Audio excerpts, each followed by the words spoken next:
bahwa jihad itu dari kata jahada yujahidu mujahadatan. Kalau masdar mujarrodnya jahida dan baca jahada jadu jahdan wa jihadan, itu maknanya serius menekuni sesuatu. Jadi tidak harus bentuknya perang. Tapi Islam juga jangan anti perang, karena andaikan Islam itu tidak punya konsep perang, itu juga kita bingung saat kita dijajah Belanda. Jadi sesuatu itu pasti akan ada momennya, ada pembenarnya. Disebut kalau dalam fikih muqtadul hal.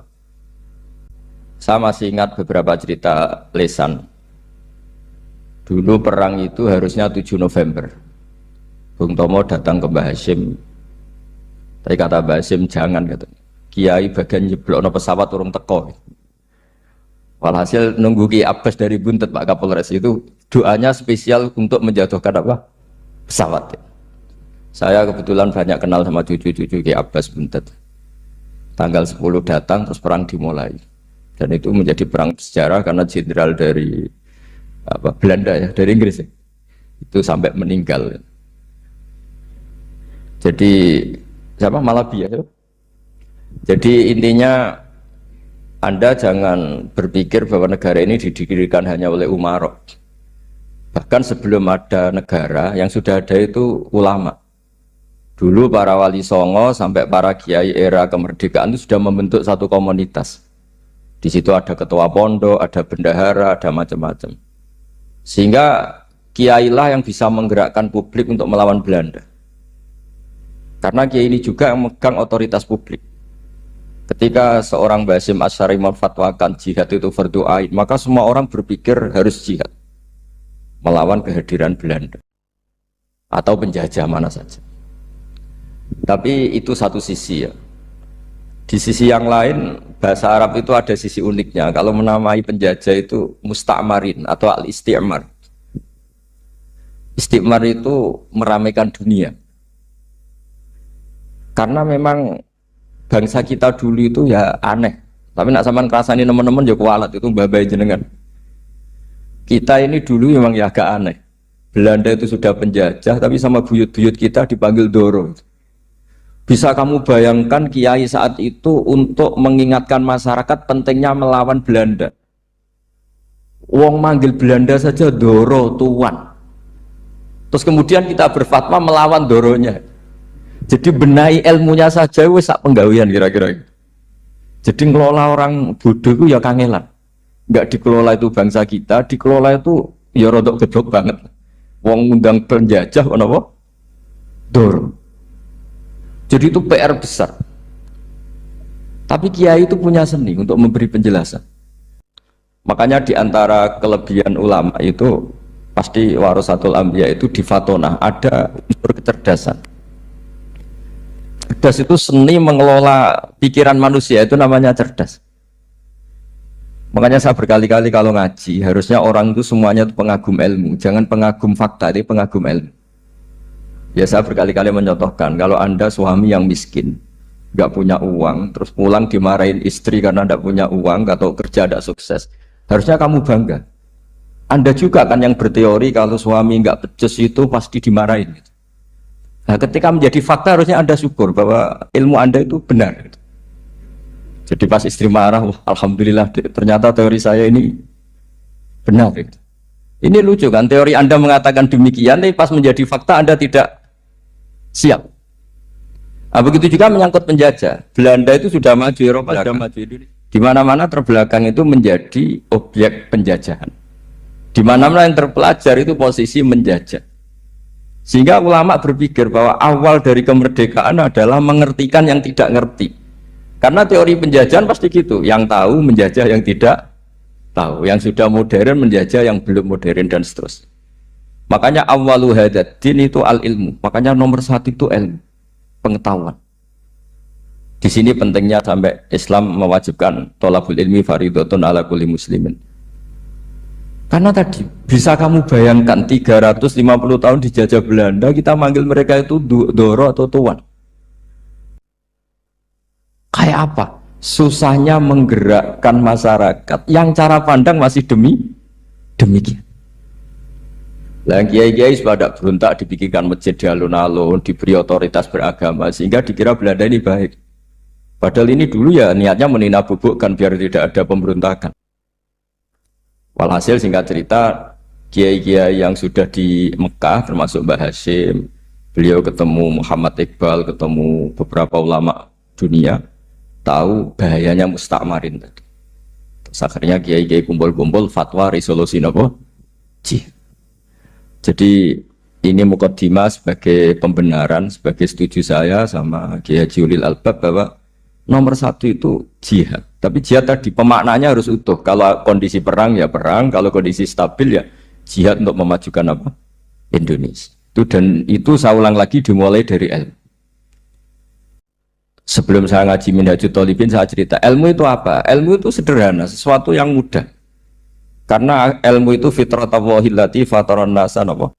Misalnya begini, saya orang miskin, nggak punya apa-apa. Sudah nggak punya apa-apa, nggak punya jabatan, terus keluarga yang nggak pati loyal, mungkin istri ada ngidolakan kita, bahkan anak kita sendiri juga nggak ngidolakan kita. Itu kan sial-sialnya orang, anak kita aja nggak pernah ngidolakan kita. Tapi untuk bahagia itu sebenarnya sederhana. Sederhananya begini, orang pinter itu ingin mempertahankan kehidupannya, pinter sampai berobat habis banyak ke Belanda, ke Jepang supaya mempertahankan nyawanya.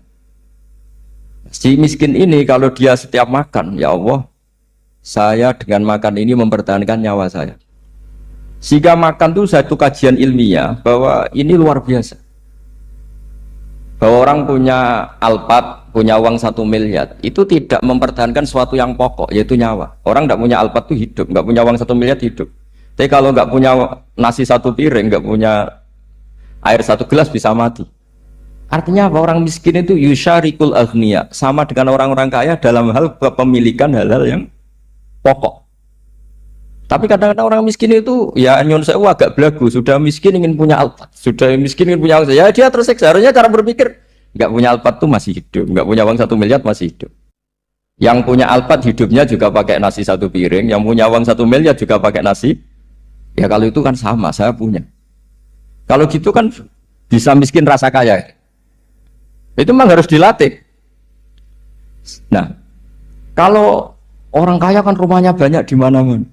Memangnya kalau rumahnya banyak di mana-mana terus tidur di sini 1 jam, di rumah itu 1 jam, malah nggak bisa tidur kan? Tetap aja yang dipakai 1 kamar. Itu gunanya apa punya rumah banyak? Setidaknya zaman miskin itu dia berpikir gunanya apa punya rumah banyak untuk dipakai ya hanya 1. Meskipun suatu saat kalau dia kaya juga berpikirnya agak rubah. Ya penting punya rumah banyak biar kemana-mana punya rumah, nggak apa-apa. Tapi sementara masih miskin jangan berpikir seperti itu. Lah yang menjadi miskin kacau kan sudah miskin berpikirnya gaya orang kaya. Lah itu kecelakaan. Lah itu ilmu, maksud saya itu ilmu. Sehingga dulu Nabi ngajari orang miskin itu sederhana. Ketemu orang miskin sama Nabi diajarkan. Nabi diantara ajarannya begini. Ada seseorang man asbaha, orang yang setiap harinya mu'afan fi jasadi, dia sehat, aminan fi sirbi, negara dalam keadaan aman, tidak dalam ancaman.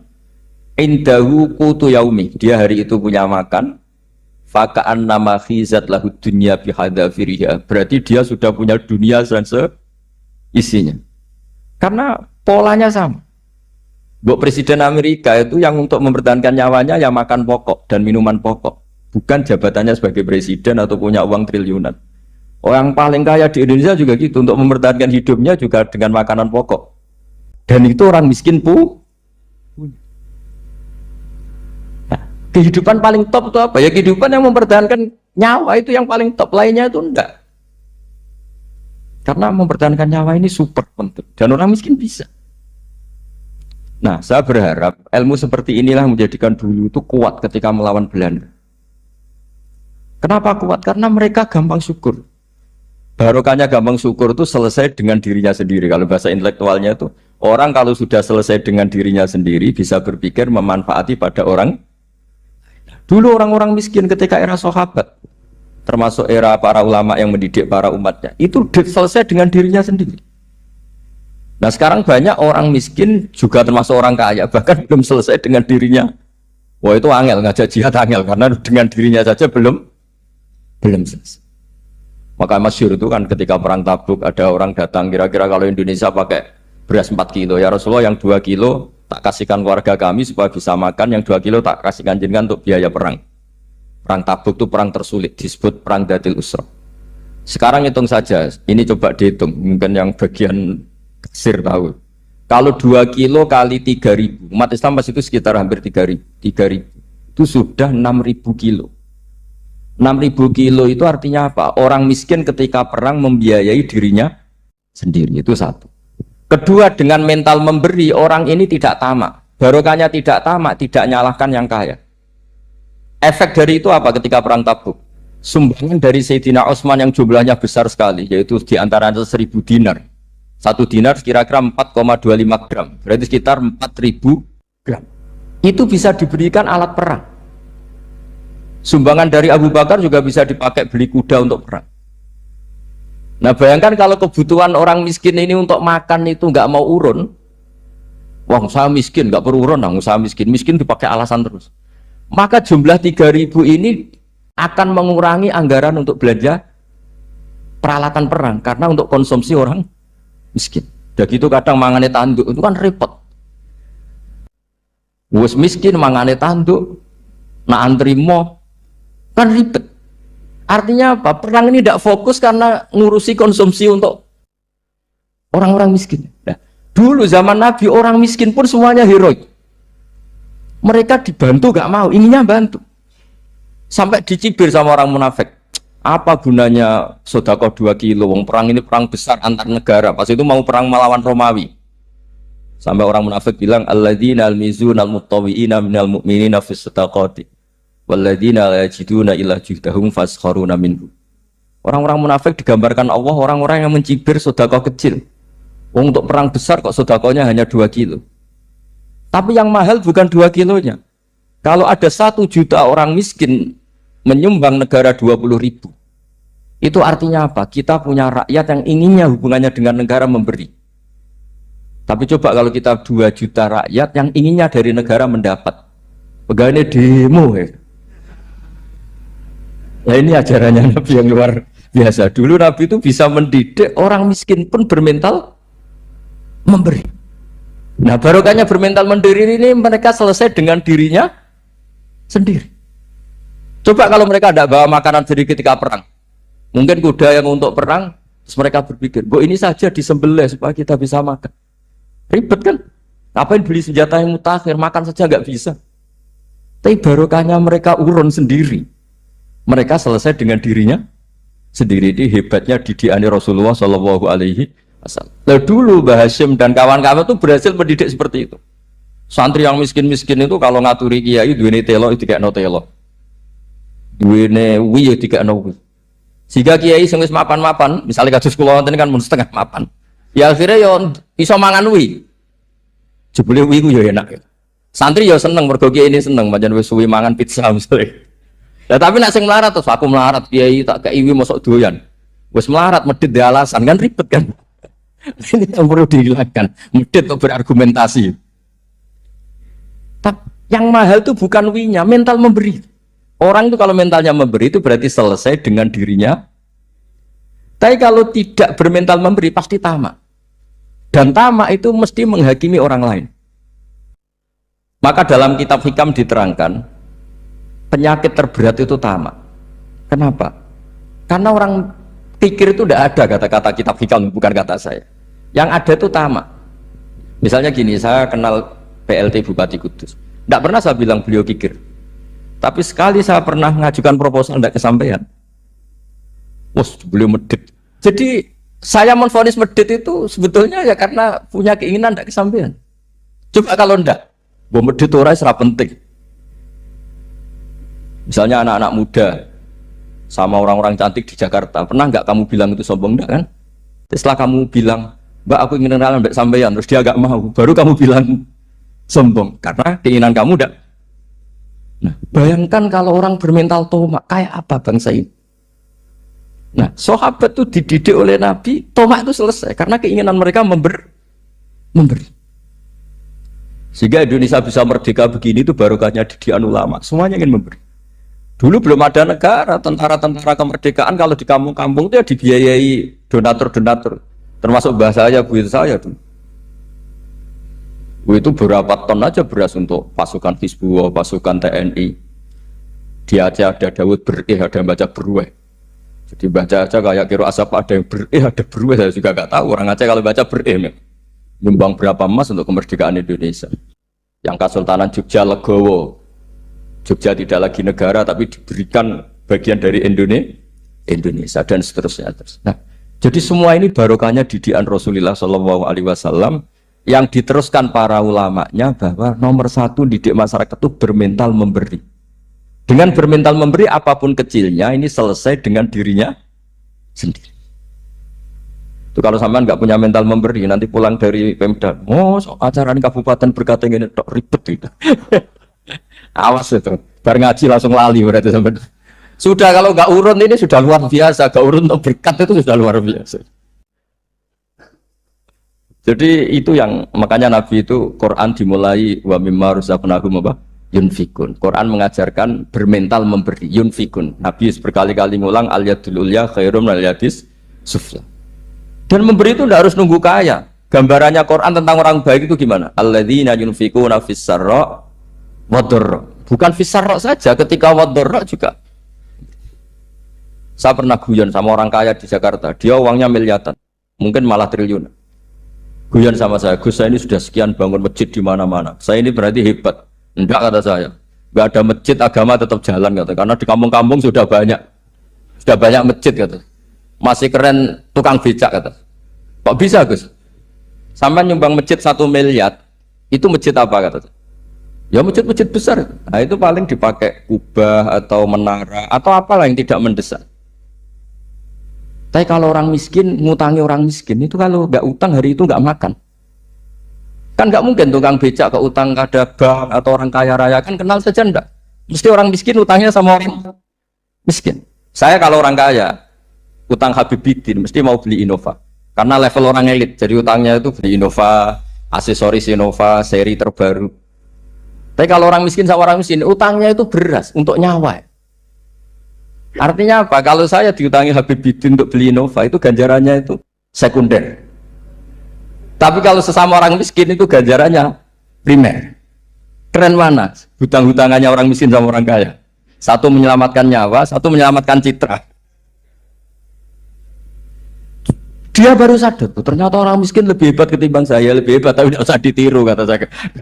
Cuma dia menjadi tidak sombong sekian miliar yang disumbangkan ke masjid karena dia menjadi tahu ternyata itu tidak banget. Nah kecuali masjid-masjid yang kamu nyumbang memang masjid perintis di daerah-daerah yang belum ada masjid. Kalau masjid-masjid besar itu kan kadang kebutuhannya sudah selera bukan pokok. Nah saya ini cerita ya jadi supaya orang tahu lah. Zaman Nabi itu orang sudah selesai semua dengan dirinya sendiri. Jadi maksud saya Islam nggak apa-apa tanpa masjid itu masjid yang sudah sifatnya selera. Indonesia kan masjid sudah sifatnya selera semua. Yang dikatakan masjid pokok kan yang dipakai sholat bisa, dipakai alat sesuci bisa. Tapi kalau sudah selera ya pondasinya harus begini, lampunya harus dari kristal, terus kubahnya itu sudah selera. Nah rata-rata sumbangan yang miliatan itu kan sudah ke selera. Sementara orang miskin utang-utangan sama orang miskin untuk menyelamatkan apa coba? Nyawa. Artinya para orang miskin jangan kecil hati, wah saya sudah kok hanya 2 kilo, tapi 2 kilo nyawa. Dan itu pahalanya luar. Nah ini ilmu asal. Nah kiai itu berhasil seperti itu sehingga orang-orang miskin dulu tuh ngurmat tentara itu ya nganggo wi, nganggo telo, bahkan ada yang pakai apa itu Pak Hartopo itu pisang itu, arasnya pisang itu, gronggolnya pisang sudah dipakai saja Pak tentara. Tentara di mana-mana bisa makan. Coba kalau yang ngamal yang kaya itu tidak cukup. Tapi barokahnya yang miskin juga ikut ngamal itu cukup karena yang miskin itu mayoritas. Jadi didukung kaum miskin pasti menang lah kan kira-kira gitu. Karena di mana-mana orang miskin itu banyak. Menemukan orang kaya itu nyari data. Kalau menemukan orang miskin seketemunya pasti ketemu. Dan orang miskin ini dididik ulama untuk berkontribusi. Sehingga banyak tentara yang ketika dicari Belanda pura-pura jadi petani. Ini juga yang menyelamatkan orang miskin. Nah, ulama dulu tuh orang paling sukses mensuasanakan seperti itu. Nah, itu yang diceritakan di perang Tabuk. mimpa di maka tayazihu qulubu fariqin min. Jadi perang Tabuk itu perang di antara yang paling diceritakan Allah berkali-kali apa? Ya Rasulullah, tadi malam saya memburu dan ini dapat 2 sok, ya kira-kira berapa kilo lah. Yang separuh untuk keluarga kami, yang separuh saya sumbangkan ke jenengan. Lu coba perang antar negara hanya menyumbang 2 kilo beras, bayangkan. Tapi nilainya bukan 2 kilo. Kalau 2 juta rakyat Indonesia nyumbang 2 beras, artinya hubungannya dengan negara hubungan ingin memberi. Dan barokahnya hubungan ingin memberi, ora pati kecangkeman tomak, ora pati kakean menuntut. Ini yang mahal itu yang gak ternilai itu. Dan itu menjadi kekuatan yang luar biasa sehingga umat Islam bisa mengalahkan pasukan Romawi. Nah, Indonesia dulu kira-kira seperti itu prakemer.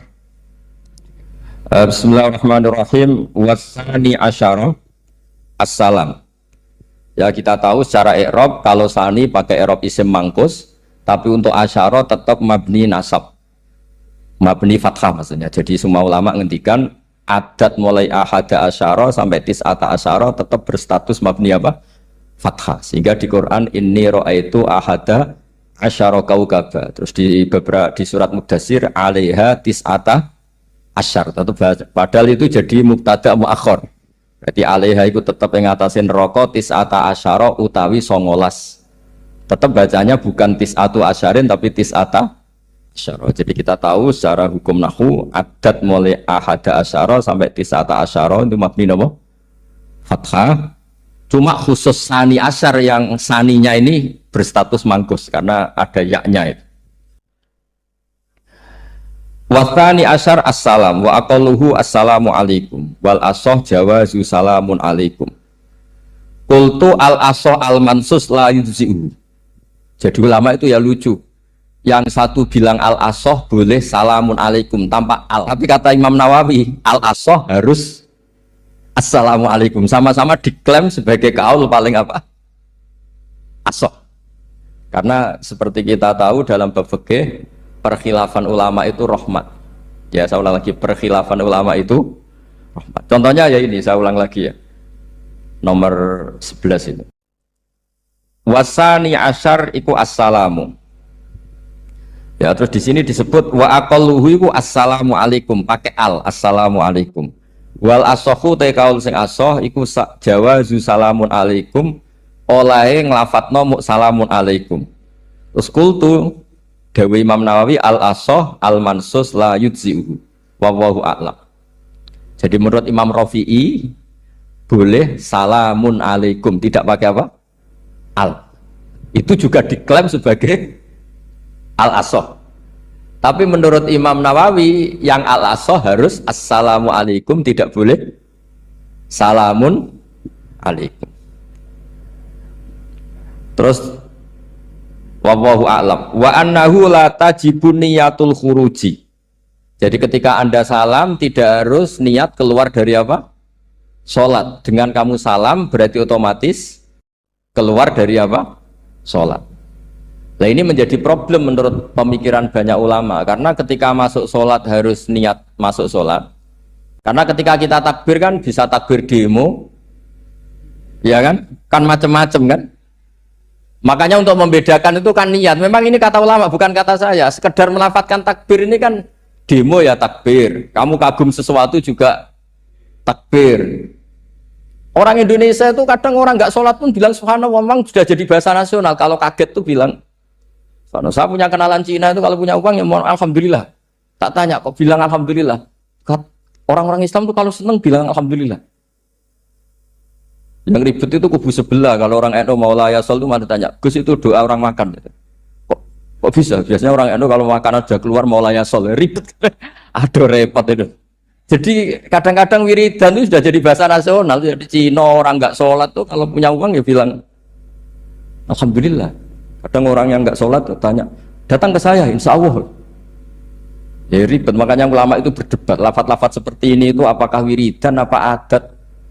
Nah, untuk membedakan adat dan yang lain maka dibutuhkan niat. Makanya Allahu Akbar harus niat untuk masuk sholat. Nah normalnya salam juga harus niat keluar sholat, biar karena masuknya niat ya keluarnya harus niat. Itu menurut sebagian ulama. Tapi sebagian yang lain enggak lah, kalau selesai tidak perlu Iya. Tapi tadi sebetulnya ada problem. Jangan-jangan salam ini salam adat. Kebetulan ada temannya masuk terus bilang assalamualaikum, nanti temannya jawab waalaikumsalam. Itu ada kisah nyata. Ini memang naif betul ini. Ada orang alim sholat. Nah, ketika ada yang mau lewat itu kan dihadangi begini ya. Jadi dihadang gini ya, itu Hibidin. Yang lewat tuh karena saking nggak pernah yang ngaji malah tidak salaman. Kagetnya kan main itu. Ada orang sholat, ada orang mau lewat. Kan kesunatannya dihadang begini. Sisi ini santai saja malah nggak ada salaman. Terus ribet ngadepi orang nggak tahu itu ribet. Ya tambah bingung kan, diriwati saja bingung, apalagi sekarang diajak salaman. Kan memang nggak sambung, kulturnya itu nggak sambung. Nah itu kalau kita bilang assalamualaikum terus pikir kamu waalaikumsalam, ya ribet. Memang ngadepi orang nggak tahu itu ya ribet. Makanya ya agama ini, ngelola agama ini mau. Nah barokahnya ngaji fikih itu beginilah, saya sering cerita. Misalnya kita hafal fikih, takbir itu wajib, rukun. Tapi bentuk ngangkat tangan itu sunnah. Itu barokahnya Masya Allah. Andai kan kita menentukan kaifiahnya, mungkin kita sok suci. Itu pernah ada peneliti cerita ke saya, Gus saya ini orang NU itu pusing. Kenapa? Takbirnya beda-beda. Itu takbir berkali-kali. Jadi orang was-was cobalah, bertobatlah itu. Jangan sampai jadi mazhab baru. Kalau yang was-was orang bodoh gak masalah. Coba kalau dia orang alim alama. Nanti muridnya juga niru. Oh ternyata takbir yang saya itu 3 kali itu. Oh ternyata takbir yang saya itu 7 kali. Itu kalau dia jadi imam. Kalau dia jadi makmum nyampai ini pinggirnya. Sampai pinggirnya takut karena bulan baleni. Ada yang kayak orang nggak punya uang. Allahu Akbar tangannya diangkat separuh saja enggak. Itu kan, tapi itu enggak ngefek di Indonesia karena dari awal kiai-kiainya ngajarin ngangkat tangan itu nah caranya juga agak ditentukan, terserah kamu. Begitu juga posisikan tangan itu juga sunat. Sehingga kalau sampai ke Turki atau kemana-mana itu ada yang kayak orang baris, ya kan? Babis takbir ya sudah. Ada yang sendakap, sendakapnya beda-beda. Ada yang nutupi iga yang hilang katanya, sampai begini. Ada yang santai begini. Oh, pokoknya nggak jelas. Sehingga itu kalau di militer ini ada Pak Dadim itu juga bingung ini nggak protap ini kan. Tapi kalau di fikih itu memang kalau sekali nggak diwajibkan terserah masing-masing. Ada yang kayak orang baris, ada yang sendakep begini katanya apa nutupi iganya yang hilang. Wadah yang sambil rasa-rasa macam-macam. Tapi barokahnya ilmu fikih itu diputuskan memang dari awal tidak wajib. Yang wajib itu takbirnya. Maka duduk juga begitu, meskipun kita sepakat duduk tahiyat ula, namanya iftiros, duduk tahiyat akhir namanya tawarruk, itu harus kita vonis, kita hukumi sunnah. Cara seperti itu sunnah. Wa ayyuku udin ko ada sohat solatu, seperti kemarin di Minhajul Thalibin. Dengan duduk gaya apa saja, sholatnya tetap. Sehingga kalau kita di Arab, misalnya pas haji, orang Arab itu memang ya agak kacau. Orang Indonesia itu kalau sholat duduk, itu kan memang benar-benar sakit. Sakit sudah agak mau mati itu benar-benar sholat baru duduk. Orang Arab itu enggak. Sholat duduk pakai kursi. Sof itu enggak ada orangnya, ada kosong. Itu jalan kaki, kursinya di bawah. Wong bawa kursi kuat kok sholat duduk. Kalau orang Jawa kan, saya juga eskal. Orangnya kalau bawa kursi kuat pindah-pindah tapi kok sholatnya. Kalau orang Jawa agak kebayang. Kalau sholat duduk emang bener-bener sakit. Saya pernah ditanya lagi sama orang, Gus di Mekah itu kok banyak orang bawa HP, terus kalau ditelepon diangkat soli, itu mazhab apa? Mazhab geblek. Tapi ini kan orang Arab, kan seakan-akan terus mewakili internasional kan, karena pusat banyak tuh. Ditelepon digoleki teleponnya, wong saya wakil golek ini terus kangelan ya. Orang ketemu soli, pateni. Nah kita kan diajarin di GG Indonesia kalau itu membatalkan apa? Jadi ribet. Nah barokahnya kitab-kitab seperti ini, meskipun kita di Indonesia itu mengikuti panduan yang diarahkan atau yang dibagukan oleh ulama-ulama. Nah Indonesia itu makanya berkah. Saya sering ketemu ulama Mekah itu kalau muji haji Indonesia luar biasa. Bukan sekedar sopannya, memang cara hajinya itu nyari kaul yang disepakati itu sah. Karena memang dilatih KBIH, dilatih Kemenak, masih dilatih kiai setempat. Meskipun niatnya ya kadang tidak baik. Saya pernah tak tanya, kenapa kamu latihan haji sebegitu? Kalau sholat kok enggak? Sholat gak sah, gak apa-apa, Gus, gak bayar, kita haji. Ternyata dia itu sholat bedino atau kursus baik kulon. Bareng apa kaji oleh takut terang, tak takut sholat kira tahu takut, nak kaji kok takut. Nak sholat rasa gak iman, Gus, gak bayar, kita haji. Coba sebenarnya kurang ajar kata saya. Jadi ternyata sekarang terkuak. Kenapa orang-orang awam tuh kalau kaji kok semangat belajar? Semangatnya sama dengan sholat apa di bawah haji jauh sholat itu? Berpuluh-puluh tahun sholat tuh dengan gaya yang nggak ada perkembangan. Tapi haji pisan langsung keren. Ternyata karena bayar ya. Apa perlu ditiru? Sholat harus bayar supaya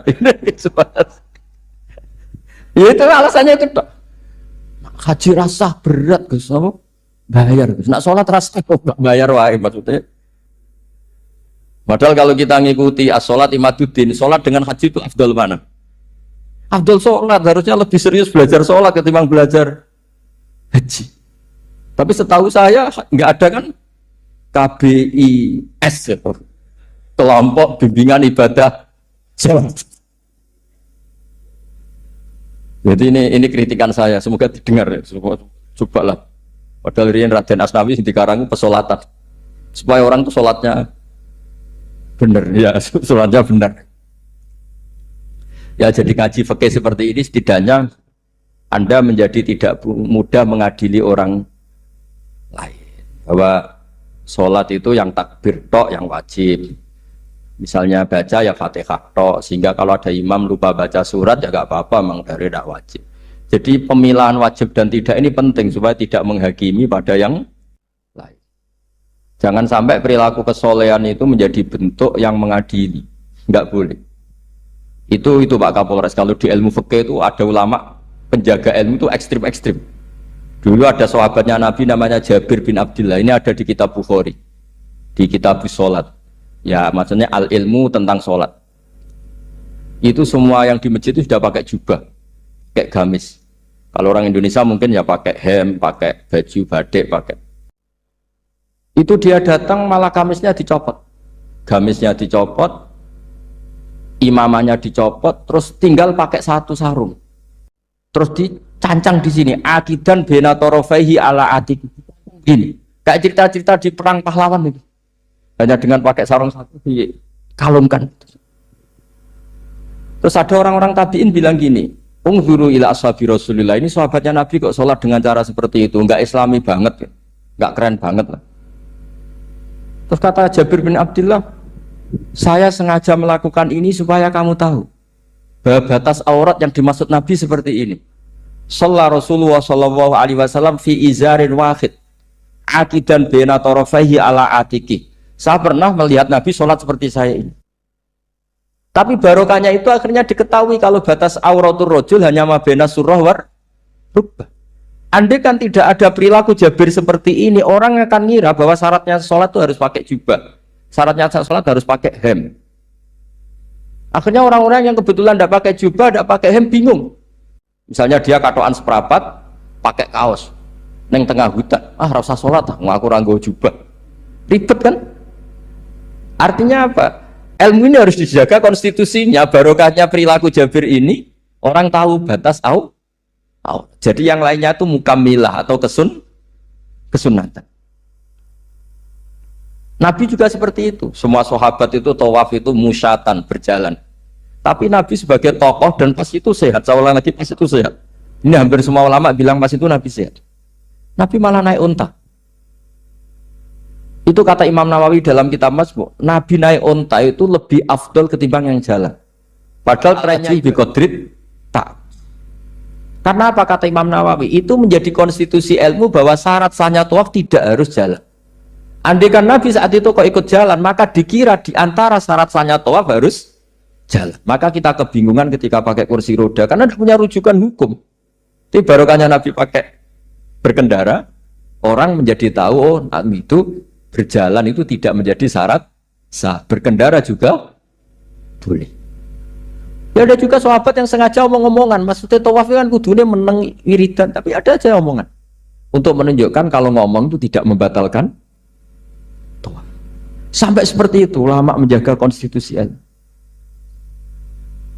Makanya nyuwun sewu kayak kita ini yang anaknya tokoh, apalagi ini di sini ada Gus Albab, termasuk ada saya, yang anak-anaknya tokoh itu memang sudah harus mulai biasa lah. Karena dulu kalau soleh kebanget, itu yang ngel-ngel orang. Abu Bakar, saya tak cerita Abu Bakar tuh soleh banget. Saking solehnya itu, ini nggak akan ada yang niru, saya yakin. Beliau itu hari pertama diangkat khalifah, hari berikutnya masih dagang di pasar. Singkat cerita ditegur supaya tidak usah dagang, dicukupi negara. Beliau setuju, dapat gaji. Setelah mau meninggal, semua gajinya itu disuruh ganti uang pribadi karena beliau merasa tidak nyaman. Mau mengkhidmati negara kok minta uang, ganti soal uang pribadi, diganti. Nah itu ya tentu tidak wajib, pejabat juga agak minat niru. Nah tapi lucunya apa? Sayyidina Umar ketika Abu Bakar sudah meninggal itu kritiknya lucu. Kamu itu solehnya berlebihan. Taman badak, sing repot sing genti. Nak soleh kok aja nemen-nemen. Mesti nak soleh ya dikira-kira lah, aja nemen-nemen. Sakake sing ngenteni repot. Makanya saya sering jagungan sama putra-putrane Mbah Mun itu keluarnya gitu. Abai wis alim, ganteng, ngaruhe gede, diterima semua pihak, repot sing gede ku. Mulane kula husnudzon ana kiai kok pas-pasan pun mesti wis dianggap strategi lah dengan cara seperti itu. Loh iya loh, kalau misalnya kita hanya Kapolres itu anak kita kan bisa Kapolda. Tapi kalau kita sudah Kapolri itu anaknya juga jadi Kapolda belum kayak bapaknya kan. Jadi Kapolres belum kayak. Jadi kalau bapaknya hanya Kapolres kan anaknya masih gampang nanti Kapolda sudah ngelangkai kan. Jadi kadang-kadang itu artinya ulama dulu itu hebat cara. Makanya kamu jangan kaya-kaya banget, jangan sukses-sukses banget. Kasihan anak kamu nanti ini. Kasihan deh.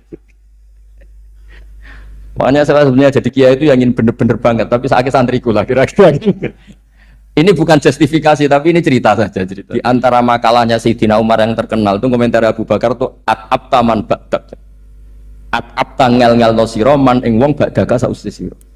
Kowe iku terlalu bener sing repot aku itu penggantimu. Enggak aku maksa soleh tetep ora koyo Abu Bakar. Maksa soleh nek ora nak soleh kira-kira lah aja nemen-nemen gitu penggantinya. Ini cerita ya, jadi saya mohon. Nah, barokahnya itu juga kesolehan yang massal itu diakui oleh ulama. Termasuk begini misalnya nyuwun sewu, Nabi itu menyebut kesolehan itu ya termasuk wa fi buti ahadikum sodako, kowe ngeloni bojomu ya sodako. Ayati ahaduna syahwatahu wa walahu ajrun. Masa urusan gitu dapat pahala ya Rasulullah? Jawab Nabi enteng. Ali salawatu aha fi haramin akana alaihi wisrun, kalau dia begitu sama selain istrinya kan dosa. Ya berarti kalau sama istrinya ibadah, tidur ya ibadah, kumpul istri ibadah, bercengkrama sama keluarga ibadah. Akhirnya ulama bikin satu hukum yang luar biasa. Di antara hukum yang di kitab usul fikih itu begini. Mubah itu tidak ada. Ithmamin mubahin illa wa yatahaqqaqu bihi tarku haramimma. Fa'il zamu minas sukun tarkul qatli wa minas sukut tarkul qadzaf wal ghibah. Sehingga kita ulama misalnya melihat orang kampung sekatokan seprapat neng omah ngomel mbek bojone, mbok ngomel mbek anake, ini luar biasa karena tidak di diskotik, tidak di tempat-tempat yang seperti itu. Ana wong neng omah nglamun rokokan, delok tikus liwat misalnya. Lumayan delok gambar porno. Itu ada ulama yang berpikir itu karena tidak ada sesuatu yang mubah kamu lakukan kecuali saat itu Anda meninggalkan keharam.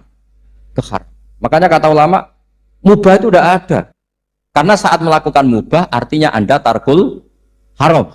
Wa tarkul haram wajib, berarti fal mubah wajib. Sehingga ulama misalnya sampai turu mulai barisan nanti subuh, hadza taroka zina wa taroka sariqah wa taroka kadza wa kadza. Semoga malaikat pakai usul fikih itu. Nah, kalau malaikat pakai usul fikih itu kamu tidur habis isya sampai subuh, hadza tarokal ma'asi kasir. Nah, yang ribet kalau malaikatnya bagian khusuk, hadza tarokat tahajud wa tarokal witro. Nah, kita semoga malaikatnya yang percaya pendapat tadi. Jadi ada dua pandangan, ada ulama mengatakan mubah itu tidak ada, karena tidak ada orang yang sedang melakukan mubah itu pasti meninggalkan keharam. Makanya ini sirinya kenapa dulu kiai-kiai top itu sering jagungan. Orang tahu semua lah, Mbah Zubair sering jagungan, dulu Mbah Tur ya sering jagungan di depan masjid Menara. Karena ingin mensuasanakan bahwa untuk menikmati hidup itu tidak harus dengan keharam. Jagungan mbek konco ya seneng, gejul-gejulkan mbek konco ya seneng. Ini anggap saja perlawanan terhadap supaya tidak nikmati maksiat. Wa qudbu hadatin al-istidzad bil mubahat kata Imam Ghazali. Inti beragama ini adalah nikmati sesuatu yang dihalalkan oleh Allah Subhanahu. Coba ketika orang lain bisa nikmat kalau harus ke tempat-tempat maksiat. Kamu cukup nikmat ketemu konco gejul-gejulkan zaman mondok padha melarate. Terus diterusno saiki yo jek melarat atau cocokan melarat itu kan keren no? Keren. Sisi tok diusir mertuane, sisi tok diusir IP-ne terus cocokan. Ndak kowe piye Kang gak apa-apa sabar kabeh kodok kodar wae yo Kang. Oh itu ibadah yang luar biasa. Mergo ridho sama kodok. Kodar dia tidak perlu cari nyuwun sewu hiburan yang maksiat. Nah, saya berharap ulama-ulama Indonesia itu mengikuti jejak ulama dulu. Ulama dulu itu kalau ibadah itu ya seperti itu. Jadi jangan hanya melihat ini semalaman kok tidur, tidak witir, tidak tahajud. Oke, dia memang nggak afdol, nggak sempurna lah, macam kiai pas-pasan naik kan. Tapi ya jangan lihat tarokal witro wa tarokat tahajud, tapi kamu juga harus lihat tarokal dahab ila niklaba, tarokat dahab ila mahalil mak. Siapa yo sekali-kali muji orang susahnya apa sih? Suudzon itu dikurangi lah, sekali-kali muji orang lah. Jadi kalau ada orang tidur hada tarokal maas, alhamdulillah, meskipun ya rada damu sih tarokal maasi wa tarokat toat, sudah agak apa-apa lah. Tapi lah di sini terus kualitas. Nah, dengan cara itu Anda bisa membaca Quran secara fasih. Wa min ayatihi manamukum billaili wan nahar. Loh, kenapa sekedar tidur kok dianggap wa min ayatihi? Di mana-mana ayat itu kan hal-hal yang luar. Ini tentang tidur saja kok dianggap ayat. Itu bisa dimaknai keren kalau Anda pakai kaidah usul fikih, yaitu dengan tidur berarti Anda meninggalkan sekian maksiat. Sehingga disebut wa min ayatihi manamukum billaili wan nahar. Nah, saya berharap konstitusi seperti ini jalan terus. Ya saya baca ya sampai salam selesai. Wa akmaluhu assalamualaikum warahmatullahi marroten yaminan wasimalan multafitan fil ula hatta yura khadduhul aiman. Tapi itu hanya akmal ya, jadi ukuran paling sempurna kalau salam itu melengak ke kanan sampai dengan pengandaian ini bisa dilihat dari belakang. Tapi tetap saja itu ukuran apa? Akmal, tidak menjadi syarat. Jadi ya sampai melengak gini sampai kira-kira terlihat dari apa? Belakang. Tapi ukuran itu tetap akmal hatta yura khadduhul aiman. Wa fisaniyah saat terusé alisar terus nawian assalam alaman an yamini wa yasari minal malaikati. Dia meniatkan salam itu kepada orang-orang di sisi kanannya mulai malaikat dan manusia dan jin. Wayan wil imamu assalama alal muqtadin wahum arrodda alaih wahum yanwauna napa arrodda alaih. Jadi wahum yanwuna arrodda alaih. Jadi imam niat salam untuk makmum, makmum niat membalas salamnya apa? Imam. Tapi itu saya ulang lagi hanya akmal. Terus asal isya asar tartibul arkan kama dzakarna. Jadi pentingnya, jadi jangan kira terus ngaji kalau wasunanuhu wa akmaluhu tidak penting, itu penting sekali. Barokahnya status akmal dan sunnah ini kita tidak mudah menvonis orang lain karena kita tahu ibadah itu hanya berstatus sunnah. Coba kalau nggak ada ketentuan itu, kita akan mudah menyalahkan orang. Salam kok orang melengak belas itu sholatnya sah atau orang? Padahal dari awal melengak itu statusnya hanya sunnah. Kemudian untuk penutup supaya ini clear ya, saya pernah baca di Syarah Bukhari yaitu Fathul Bari. Nabi itu kalau setelah salam itu mukbilan biwajihi alal hadirin. Jadi Nabi langsung menghadap ke timur, andikan Indonesia menghadap langsung ke timur. Tapi uniknya para syurahul Bukhari itu menganggap itu tidak satu sunnah yang tidak jadi satu sunnah yang permanen. Tapi kata para syurahul hadis, siapapun boleh melakukan gerakan yang bisa memaklumatkan kalau sholat itu selesai. Saya ulang lagi ya. Jadi Nabi menghadap ke timur, kalau di konteks Indonesia, itu sebagai bentuk maklumat, ini loh sholat saya sudah. Karena takutnya apa? Orang yang dari jarak 2 kilo, 3 kilo ingin makmum sama Nabi. Andai kan Nabi tidak menghadap ke timur, tetap posisi seperti sholat menghadap ke kiblat, maka orang dari luar mengira Nabi fi sholatin. Ya, Nabi masih dalam. Bahayanya apa? Kalau orang ini langsung takbir, usolli fardhu zuhri, misalnya makmuman, ternyata Nabi sudah sholat. Berarti sholatnya nggak sah. Kenapa? Irtibatus sholat atau robtus sholat biman huwa laisa fi sholatin. Dia menggantungkan sholat dengan orang yang sudah tidak, dan itu bahaya sekali. Masa kamu sholat makmum sama orang yang sudah tidak. Nah, semenjak itu terus ada aturannya ulama. Siapapun yang jadi imam harus memaklumatkan diri dengan cara apa saja supaya menunjukkan kalau sholat itu selesai. Makanya adat kiai-kiai kita tetap menghadap kiblat tapi namanya astagfirullahaladzim. Itu sebetulnya memaklumatkan. Loh, nak niat banter nyentuh pangeran usah istighfar gianre gak sopan blas astagfirullahaladzim. Itu sebetulnya itu memang maklumatkan iki lho jong salatku wis bar. Nabi ape makmum masbuk sing ijek salat atau cuma makmum aku gitu. Ada yang separuh-separuh ya tidak madhep wetan, madhep kulon, madhep ngalor. Itu ya sedengan gitu maksudnya sedengan. Karena memang kata Surahul Bukhari itu apa? Imam punya gerakan yang menunjukkan kalau sholatnya itu selesai supaya nggak dikira fi sholatin kemudian ada yang ya clear ini ya. Jadi tidak perlu diperdebatkan kenapa sih ada yang menghadap timur, ada yang menghadap ke utara, ada yang tetap menghadap ke kiblat. Itu nggak perlu diperdebatkan, itu semuanya ada ilmunya, yaitu filosofinya apa?